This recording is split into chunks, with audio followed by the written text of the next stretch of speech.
Ассалому алайкум бинандаҳои азизу арҷманд, ба таваҷҷӯҳи шумо барномаи иттилооти ахбор аз телевизиони Тоҷикистон мустақиман пешниҳод мегардад.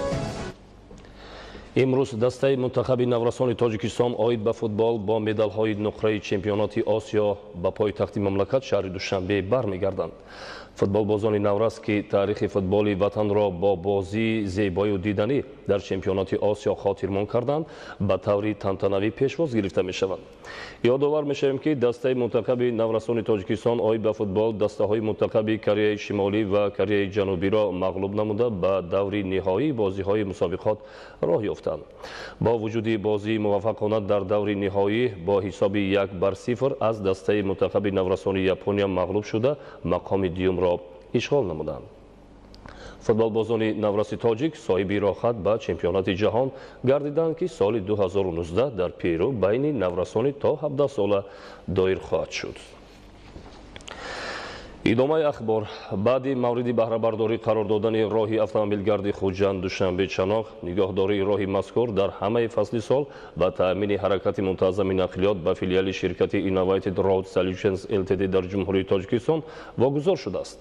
Дар шаҳри Хуҷанд вобаста ба 10 соли фаъолияти ширкати мазкур пешрафту дастовардҳо дар нигоҳдории роҳҳо бо иштироки мутахассисони нигоҳдории роҳҳо ҷамъомади васеъ доир гардид. гузориши Маҳмуд Аҳмадзода ва Дилшод Юсуфӣ. дар доираи сиёсати созандагию бунёдкорони ҳукумати ҷумҳурии Тоҷикистон роҳи Душанбе Хуҷанд Масҷо дар солҳои 2007-2009 пурра таҷдиду азнавсозӣ гардида барои ҳаракати доимии нақлиёт дар ҳамаи фасли сол шароити беҳтар фароҳам оварда шуд.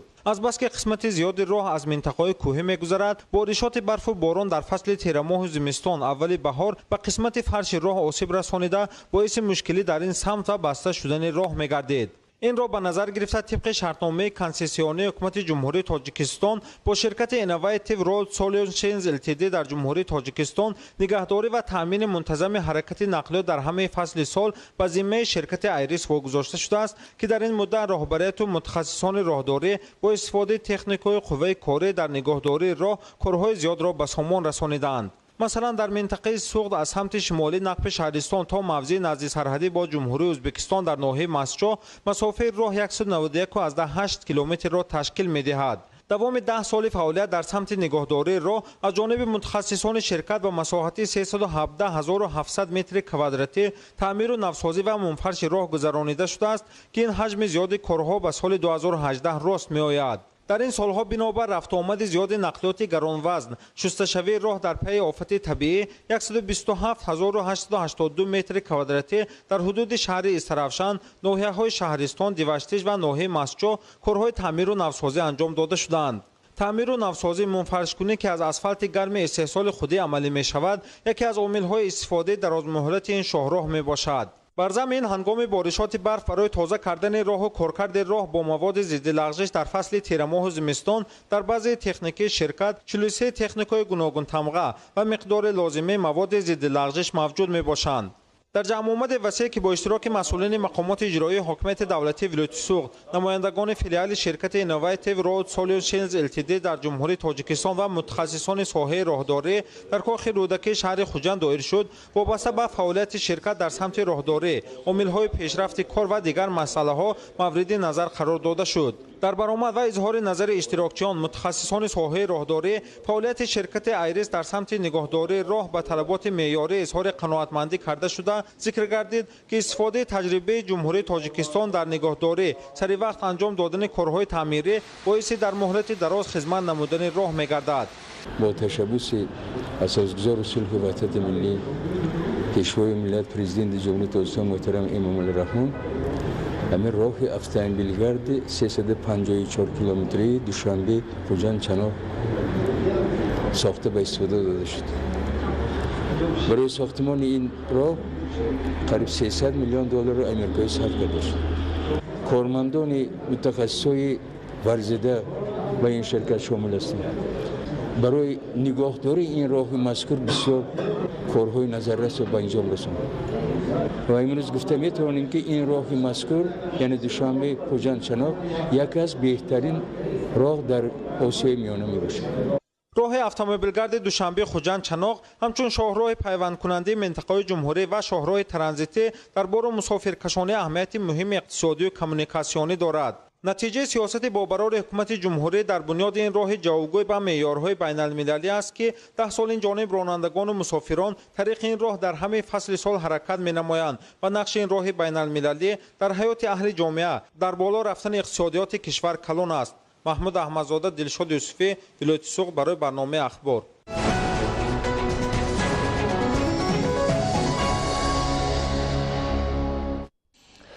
дар натиҷаи фаъолияти фаврии ҷустуҷӯии кормандони раёсати кумитаи давлатии амнияти миллии ҷумҳурии Тоҷикистон дар вилояти Мухтори Кӯҳистони Бадахшон як ҳолати қочоқи маводи нашовар ва яроқи оташфишон ошкор ва пешгирӣ карда шуд.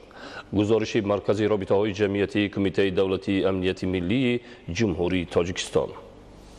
дар вохӯрии рӯзи 15 сентябри соли равон бо фаъолони вилоят роҳбари давлат таваҷҷӯҳи ҳозиринро ба он ҷалб сохтанд ки бо вуҷуди пешравиҳои зиёд дар ҳаёти сокинони вилоят баъзе ашхоси девсиришту ҷиноятпеша ба содир намудани ҷиноятҳои вазину хатарзо ба саломатии мардум даст мезананд. тавре таъкид шуд дар 5 соли охир аз сокинони вилоят зиёда аз 1500 адад силоҳи оташфишон мусодира шуда бо ҷурми ин ҷиноят 235 нафар бошандагони вилояти Мухтори Кӯҳистони Бадахшон ба ҷавобгарии ҷиноятӣ кашида шуданд. аз муомилоти ғайриқонунӣ зиёда аз 3 тонна маводи мухаддир мусодира гардид. тибқи омори расмӣ ҳоло дар вилоят расман 714 нафар нашаманд ва 619 нафар гирифторони бемории вируси норасоии масъулияти одам зиндагӣ доранд ки ин ҳолат хеле ташвишовар аст. дар 10 соли охир аз бемории нашамандӣ 196 нафар, соли 2018 57 нафар ва аз бемории вируси норасоии масъулияти одам 268 нафар, соли 2018 12 нафар фавтидаанд. боиси нигаронӣ ва доғи рӯз аст ки вилояти Мухтори Кӯҳистони Бадахшон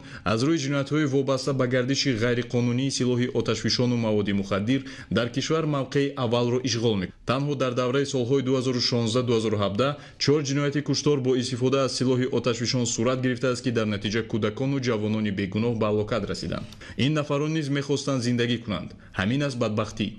имрӯзҳо дар вилоят ситоди байни идоравӣ ҷиҳати таъмини волоияти қонун, тартиботи ҷамъиятӣ, амнияти шаҳрвандон, паст кардани шиддати ҷинояткорӣ, ошкору пешгирии содиркунии ҷиноятҳои марбут ба гардиши ғайриқонунии маводи мухаддиру силоҳи оташфишон амал мекунад. аз сокинони вилоят то имрӯз шумораи зиёди силоҳи оташфишон ва лавозимоти ҷангӣ мусодира шудааст, вале то ҳанӯз силоҳ дар дасти ашхоси алоҳида боқӣ мондааст. дар ҳоле ки тамоми сокинони вилоят баҳри иҷрои дастуру ҳидоятҳои сарвари давлат тамоми кӯшишро ба харҷ дода шабонарӯзӣ заҳмат мекашанд. саркардагону аъзоёни гурӯҳи муташаккили ҷиноятӣ виҷдону инсоф ва маърифати инсониро зери по карда манфиатҳои шахсии худро боло донистаанд. дар як вақт гурӯҳҳои муташаккили ҷиноятӣ чунин вонамуд мекунанд ки ба ҳаёти осоишта гузашта доираи қонун зиндагӣ доранд, вале далели боло ин даъвоҳоро ботил месозад. чунончи рӯзи 2 октябри соли 2018 дар натиҷаи гузарондани чорабиниҳои фаъоли оперативи ҷустуҷӯӣ аз ҷониби кормандони раёсати кумитаи давлатии амнияти миллии ҷумҳурии Тоҷикистон дар вилояти Мухтори Кӯҳистони Бадахшон аъмоли ҷиноятии аъзоёни гурӯҳҳои муташаккили ҷиноятии трансмиллӣ ки мехостанд миқдори зиёди силоҳу лавозимоти ҷангӣ ва маводи мухаддирро аз ҷумҳурии исломии Афғонистон ба ноҳияи Шуғнони вилояти Мухтори Кӯҳистони Бадахшони ҷумҳурии Тоҷикистон интиқол диҳанд ошкор ва пешгирӣ гардид. дар натиҷаи амалиёт ва задухурди мусаллаҳона дар минтақаи назди сарҳадии барчиди ҷамоати деҳоти Поршневи ноҳияи Шуғнон қочоқбарон аз торикии шаб истифода карда аз ҷои ҳодиса фирор намуданд.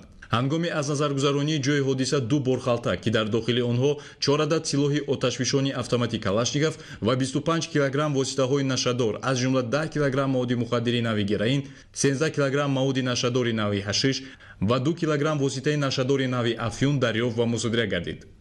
коршиносон исбот сохтанд ки 10 килограмм маводи мухаддири нави героин метавонад 40 000 нафарро гирифтори бемории нашамандӣ ва ҳамин қадар оилаҳоро бадбахт гардонад. пурсида мешавад ки оё ягон маротиба нашаҷалобон боре ҳам фикр карда бошанд ки ҳам ҷавононро заҳролуд намуда ҳазорон нафарро бехонаю дар, қарздор, садҳо кӯдак ятиму маъюб шуданд. силоҳи мусодирашуда метавонист даҳҳо нафарро озодона аз ҳаёт маҳрум кунад. бо мақсади муайян кардани шахсияти ҷинояткорон аз ҷониби шуъбаи тафтишоти раёсати кумитаи давлатии амнияти миллии ҷумҳурии Тоҷикистон дар вилояти Мухтори Кӯҳистони Бадахшон парвандаи ҷиноятӣ оғоз карда шуда ҳаракатҳои тафтишотӣ идома доранд. қонунгузории ҷумҳурии тоҷикистон барои содир кардани чунин кирдорҳо бо моддаҳои 289 қочоқ, 195 ғайриқонунӣ нигоҳ доштан ва ба соҳибияти каси дигар додани силоҳи оташфишон ва лавозимоти ҷангӣ, 200 муомилоти ғайриқонунии маводи мухаддир ва 335 ғайриқонунӣ убур намудани сарҳади давлатӣ ҷавобгарии ҷиноятӣ пешбинӣ намудааст. дар урфият нафси бад балои ҷон мегӯянд ки бемуҳобот дуруст аст.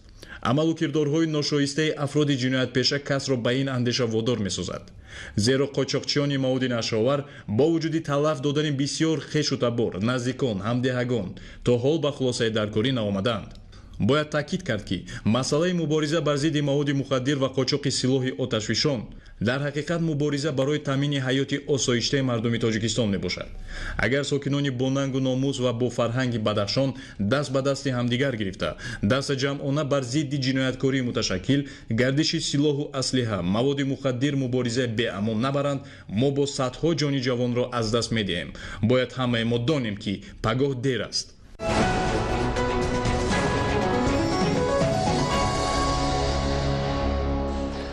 дар вилояти ғазнии ҷумҳурии исломии афғонистон ҳангоме ки силоҳбадастон ба омода намудани маводи тарканда машғул буданд, таркиш рух дода 16 ҷинояткор ҳалок гардид. теъдоди ҳалокшудагон бар асари заминларза ва ба амал омадани сунами дар ҷазираи Сулавеси, Индонезия ба зиёда аз 2000 расид. дар қисми шарқии вилояти ғазнии ҷумҳурии исломии афғонистон дар корхонаи истеҳсоли маводи таркандаи марбут ба гурӯҳҳои силоҳбадаст таркиш рух дод. бар асари ҳодиса 16 силоҳбадаст ба ҳалокат расид. тибқи иттилои кормандони мақомоти полис, таркиш дар минтақаи Қарабоғ ҳангоме ки силоҳбадастон дар корхонаи мазкур ба истеҳсол кардани маводи тарканда машғул буданд рух додааст. қаблан дар гузориши намояндагони Созмони Милали Муттаҳид дарҷ гардида буд ки давоми 9 моҳи охир дар вилоятҳои гуногуни ҷумҳурии исломии афғонистон бар асари таркидани таҷҳизоти таркандаи худсохт 1065 нафар аз сокинони осоишта ҷон бохта, 2569 каси дигар ҷароҳат бардоштанд. дар яке аз минтақаҳои шаҳри лашкаргоҳи вилояти ҳилманди афғонистон воқеъ дар участкаи интихоботии вакилони парлумон таркиш рух дод. бар асари ҳодиса 8 нафар ҷон бохта, 11 каси дигар бо ҷароҳати гуногун ба беморхона интиқол дода шуданд.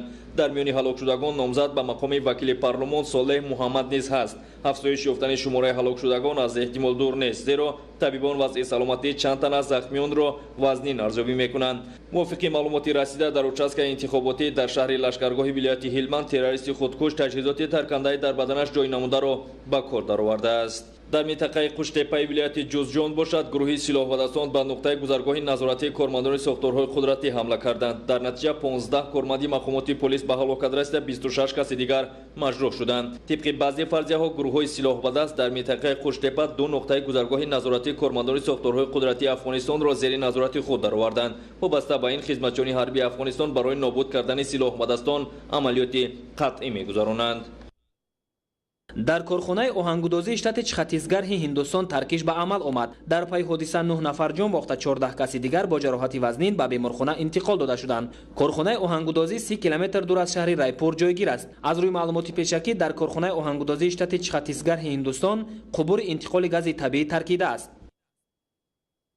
шумораи ҳалокшудагон бар асари заминларзаи харобиовар ва сунами дар шаҳри Палуи ҷазираи Сулавеси, Индонезия ба зиёда аз 2000 нафар расида, беш аз 10000 каси дигар ҷароҳат бардоштанд. ёдовар мешавем ки 28 сентябри соли равон дар ҷазираи Сулавеси, Индонезия бо қувваи 7.7 балл заминларза рух дод ки боиси ба амал омадани сунами гардид. эҳтимол шумораи ҳалокшудагон афзоиш ёбад, зеро табибон вазъи саломатии 2500 нафар аз захмиёнро вазнин арзёбӣ мекунанд. инчунин тақдири ҳазорҳо каси дигар номаълум аст. ҳукуматдорони Индонезия иброз медоранд ки амалиёти ҷустуҷӯии сокинони бенишонгашта пас аз як шабонарӯз ба охир мерасад. дар ҷазираи Сулавеси, Индонезия бар асари офати табиӣ беш аз 70 000 нафар сокинон маҷбур шуданд ки манзилҳои истиқоматиашонро тарк намоянд. вобаста ба ин кормандони хадамоти дахлдор ба сокинони бесарпаноҳ хаймаҳои муваққатӣ таъсис доданд. инчунин ҳукуматдорони Индонезия ба сокинони минтақаҳои ҷазираи Сулавеси ки аз офати табиӣ зарар диданд, оби нӯшокӣ ва маводи ғизоӣ интиқол медиҳанд. در شهر العریش مضافات سینای شمالی جمهوری عربی مصر کارمندان مقامات پلیس در رفت گذراندن عملیات مخصوص 10 تروریست را نابود کردند. تروریستان زمانی که می‌خواستند عمل تروریستی انجام دهند از طرف کارمندان ساختارهای قدرتی بی‌ضرر گردانیده شدند. خدمتچیان حربی پس از خاتمه یافتن عملیات ضد تروریستی در حجم کلان یراق و مهمات جنگی را یافت و مصادره کردند. نظامیان جمهوری عربی مصر از سبب زیاد بودن گروه‌های سلاح بدست در منطقه‌های گوناگون کشور پیوسته عملیات ضد تروریستی می‌گذرانند. در شهر رایبریلی شتاتی اوتر پردیش هندوستان قطارهای مسافربر از خط راه آهن بیرون شد. در نتیجه 6 مسافر به هلاکت رسیده، چند کس دیگر مجروح شدند. هنگام رخ دادن صدمه قطارهای مسافربر از شهرک مالدای شتاتی بنگالی غربی جانب پایتخت هندوستان شهر دهلی حرکت میکرد. سبب‌های به صدمه دچار گردیدن قطارهای مسافربر در شتات اوتر پردیش هندوستان دقیق نیست. در یک کارخانه کارکرد نفت بوسنیا و گرسگابینا ترکیش رخ داده بعد سوختار سر زد. بر اثر حادثه 8 نفر با جراحت‌های گوناگون به بیمارخانه انتقال داده شدند. کارخانه کارکرد نفت در شهر براد جایگیر میباشد. برای خاموش کردن سوختار کارمندان خدمات آتش نشانی با تکنیک‌های مخصوص فعالیت دارند. سبب‌های به عمل آمدن ترکیش و سر زدن سوختار در کارخانه کارکرد نفت بوسنیا و گرسگابینا معین نیست. در کشورهای امریکای مرکزی بارش شد و آبخیزی ادامه دارد. در سالوادور از آبخیزی 3 نفر به هلاکت رسیده، چند کس دیگر زخمی شد. کارمندان خدمات داخلدار صدها نفر ساکنان را به جایهای بی‌خوف کوچاندند. در نیکاراگوا و کوستاریکا باشد در نتیجه بارش شد 12 نفر جان باخته، 23,000 کس دیگر ضرر دیدند. همزمان طغیان آب و فرآمدن یرچ به زمین‌های کره ضرری جدی رساند. محافظان نزد ساحلی اسپانیا دوام 3 روز اخیر در منطقه‌های نزد ساحلی کشور 1800 نفر گریزه را نجات دادند. کارمندان خدمات داخلدار همه مهاجران را به قرارگاه‌های موقتی انتقال دادند. از آغاز سال روان تا کنون توسط بحر میانه زمین 38000 گریزگان کشورهای افریقا و شرق نزدیک وارد اسپانیا گردیدند. حکومتداران اسپانیا ابراز می‌دارند که در حدود کشور از زیاد بودن گریزگان به مشکلی دچار گردیدند. برنامه اخبار را ادامه می‌دهیم. در ناحیه فیض‌آباد در میدان 4000 گکتار میدان باغ درختان میوه دهنده موجود است. حاصل امسال میوه مخصوصا سیب‌ناک در قیاس به سالهای قبلی در ناحیه فیض‌آباد زیاد میباشد. درختان سیب و ناک غرق میوه بوده، باغداران به جمع‌آوری میوه مشغولند و عزم دارند حاصل فراوان را بی تلف جمع‌آوری نمایند. باباکلان امیرزاده گزارش می‌دهد.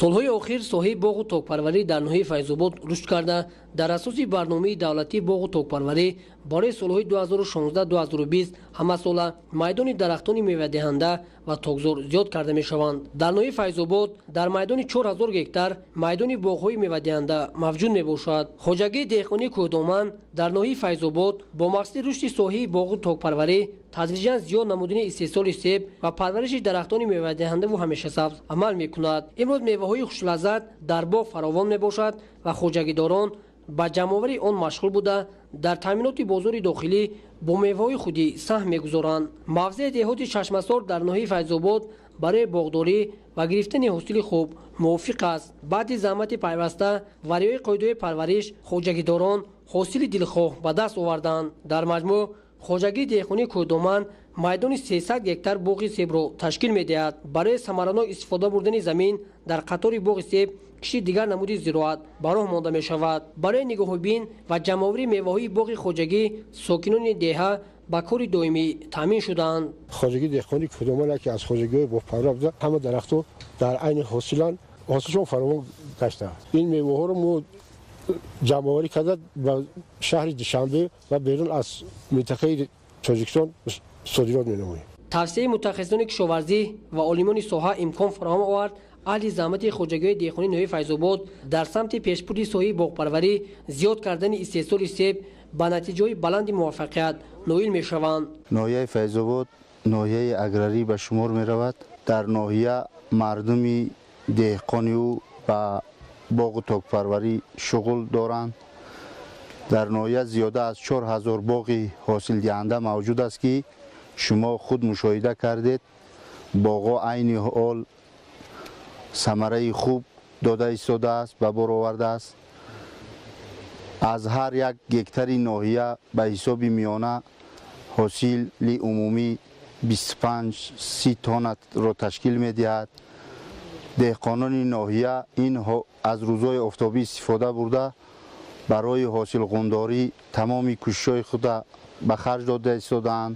ба дастгирии мақомоти ноҳия заминҳо ба деҳқонон дода шуд, саҳми замини худро гирифтанд ва дар саҳми заминҳои худ боғ бунёд карда истодаанд. дар боғҳои ноҳияи Файзобод ҳосили хуб фаровон мебошад ки кишоварзон аз маҳсули меҳнаташон баҳра мебаранд. дар баробари таъмини бозорҳои дохилӣ хоҷагидорон ният доранд бо зиёд намудани майдони боғ ба содироти мевоҳои хушлаззат ба хориҷи кишвар ба роҳ монанд.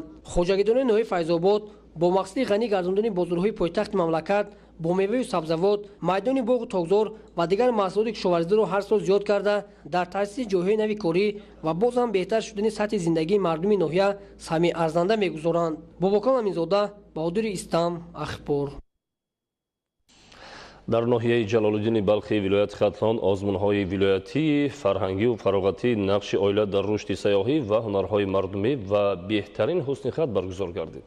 мақсад аз гузарондани озмунҳои мазкур тарғиби фарҳанги оиладорӣ ва одоби муошират дар ҷомеа, инчунин муайян ва мустаҳкам намудани донишу малакаи касбии кормандони сабти асноди ҳолати шаҳрвандӣ ва шахсони масъули ҷамоатҳои шаҳраку деҳот мебошад. гузориши Худоидоди Раҷаб ва Искандари Саид. бунёди оила кори саҳлу осон намуда асоси зиндагии инсоният ба ҳисоб меравад. аз ин рӯ ҷудошавии оилаҳо на танҳо дар кишвари мо, балки дар тамоми рӯи ҷаҳон ташвишовар ба ҳисоб меравад. ба иттилои масъулини раёсати сабти асоди ҳолати шаҳрвандии Вазорати Адлияи Ҷумҳурии Тоҷикистон дар вилояти Хатлон, шаҳрвандон барои бекор кардани ақди никоҳ бо сабабҳои гуногун муроҷиат менамоянд, вале ба қайд гирифтани бекоршавии ақди никоҳ роҳи ҳалли масъала нест, зеро чунин ҳолат дар худ паёмадҳои нохуш дорад. аз ин рӯ зарур аст ки масъулин ва аҳли ҷамоатчигӣ бо мақсади пешгирӣ намудани бекоршавии ақди никоҳ ва пошхӯрии оилаҳо миёни аҳолӣ дар мавзӯъҳои оқибати нохуши ҷудошавии оилаҳо, бесаробон мондани фарзандон ва дигар паҳлӯҳои оила ва оиладорӣ суҳбату мулоқотҳои судмандро бештар баргузор намоянд бо мақсади устувории оилаҳо, тарғиби фарҳанги оиладорӣ ва одоби муошират дар ҷомеа ва баланд бардоштани маҳорату малакаи кормандони соҳа бо иқдоми масъулини шуъбаи раёсати сабти азоди ҳолати шаҳрвандии Вазорати Адлияи Ҷумҳурии Тоҷикистон дар вилояти Хатлон, озмунҳои вилоятии фарҳангии фароғатии нақши оила дар рушди сайёҳӣ ва ҳунарҳои мардумӣ ва беҳтарин ҳусни хат дар шаҳру навоҳии вилояти Хатлон миёни кормандони бахшу шуъбаҳо ва шахсони масъули ҷамоатҳои шаҳраку деҳот идома дошта, ин навбат дар ноҳияи Ҷалолиддини Балхӣ баргузор карда шуд. занону бонувони ноҳияи Ҷалолиддини Балхӣ дар намоиши ҳунарҳои миллию мардумӣ бо пешниҳоди маҳсули ҳунару эҷоди худ ба монанди зардӯзӣ, гулдӯзӣ, чакандӯзӣ, кашидадӯзӣ, кандакорӣ, заргарӣ, кулолгарӣ, сангтарошӣ, табақу қошуқтарошӣ, созтарошӣ, қолинбофӣ, адрасбофӣ ва дигар суннатҳои миллии қадима собит намуданд, ки воқеан ҳам имрӯз давомдиҳандагони ҳунару маҳорати гузаштагони хеш мебошанд.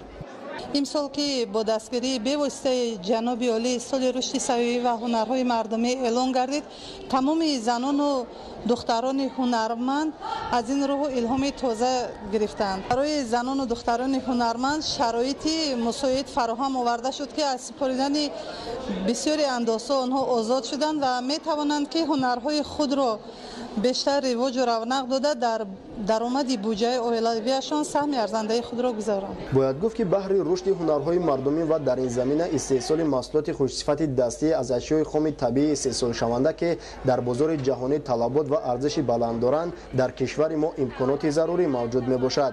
зимни баргузории озмунҳои вилоятии фарҳанги фароғатии нақши оила дар рушди сайёҳӣ ва ҳунарҳои мардумӣ ва беҳтарин ҳусни хат дар ноҳияи Ҷалолиддини Балхӣ миёни кормандони бахши сабти азоди ҳолати шаҳрвандӣ ва шахсони масъули ҷамоатҳои шаҳраку деҳот, ҳайати гурӯҳи кормандон аз рӯи шартҳои ташкили гӯшаи ҳуҷҷатгузорӣ ва парвандаҳо ба маърази тамошо гузоштани гӯшаи сабтҳои беҳтарини асноди ҳолати шаҳрвандӣ аз лиҳози ҳусни хати зебо, риояи пурраи қоидаҳои имлои забони тоҷикӣ ва дуруст хонапурӣ намудани бандҳои аризаҳо ва китобҳои сабти азноди ҳолати шаҳрвандӣ, таҳлили фаъолияти бойгонидорӣ, муҳлат ва тартиби нигоҳдории китобҳои аснод, тартиби ҷобаҷогузорӣ ва истифодаи китобҳои аснод, тарзи дуруст, зебо ва тозахонапурӣ намудани сабтҳо, пешниҳод намудани тарзи дурусти навишти номҳо барои ба қайдгирии кӯдакони навзод аз феҳристи номҳои миллии тоҷикӣ ва дигар талаботи фаъолияти кормандони соҳа санҷиш гирифта шуд. اما کارمندان بخش ثبت اسناد حالت شهروندی که با مقصد پیشگیری پشتخوری اویله ها با مقصد پایدار بودن اویله های جوان برای همین ما در سال 2018 هم نقش اویله در سال رشد سیاحی و هنرهای مردمی یک چاره‌بینی تشکیل نمودیم تا که یعنی همه جوانان آگاه باشند که یعنی اویله چقدر برای هر یک شخص مهم است، اولین درجه است و ما کوشش می نماییم که چنین چاره‌بینی ها رو بیشتر نماییم. در همایش تبلیغاتی مسئولین بخش ولایتی ثبت اسناد حالت شهروندی ضمن برآمد خود یادآور گردید که با وجود راهاندازی گردیدن تدبیرهای فهماندهی ولی همان زیاد گردیدن پشتخوری اویله ها به سرابان ماندن فرزندان زیاد گردیده است که این حالت در خود عاقبت‌های ناگوار دارد. از این لحاظ باید هر یک جوان در انتخاب و بنیاد اویله همه‌جانبه آماده گردیده در زندگی تحمل پذیر و احترام یکدیگر پدر و مادر و اهل اویله را به جا بیارند. همچنین در این جمع آمد یکچند اویله‌های روزگار دیده و نمونه‌ای از حیات یکجایی خود که با احترام و صمیمیت برابر تربیت درست فرزندان همچنین در جمعیت نقش موثر دارند به اشتراکیان و اویله‌های جوان نقل نمودند. بهر تقویت آمادگی جوانان به حیات مستقلانه در این واخری میان اشتراکداران وابسته به موضوع روزگارداری سوال و جواب برگزار کرده شد. همزمان جهت ترغیب عرف و عنعنه و سر و لباس ملی دامادی و عروسی جوانان ناحیه جلالدین بلخی زیاده از 10 نمود لباس‌های دامادی و عروسی قوم و ملت‌های قدیمه را به معرض گذاشتند که از جانب اشتراکداران خیلی خوش پذیرفته شد. باید گفت که مراسم برگزاری بستن عقد نکاح 8 جفت نوخانه‌داران که به برگزاری آزمون ولایتی فرهنگ فراغتی نقش اویله در رشد سیاحی و هنرهای مردمی و بهترین حسن خط راست آمد در وضعیت تنتنوی به آنها شهادتنامه عقد نکاح تحفه کرده شد. قسمتی از همه جالب و تاثیربخش آزمون امروزه پیشنهاد برنامه مکمل تئاتر کننده شده بود که از انعکاس حیات و روزگار، احترام یکدیگر در اویله، حرمت پدر و مادر، تربیت درست فرزندان و سهم گذاشتن در حیات جمعیتی توسط سرود و ترانه‌ها و صحنه‌چه‌های تربیوی از جانب خوانندگان مؤسسه‌های تعلیمی و هنرمندان بخش فرهنگ ناحیه با مهارت بلند پیشکش گردید.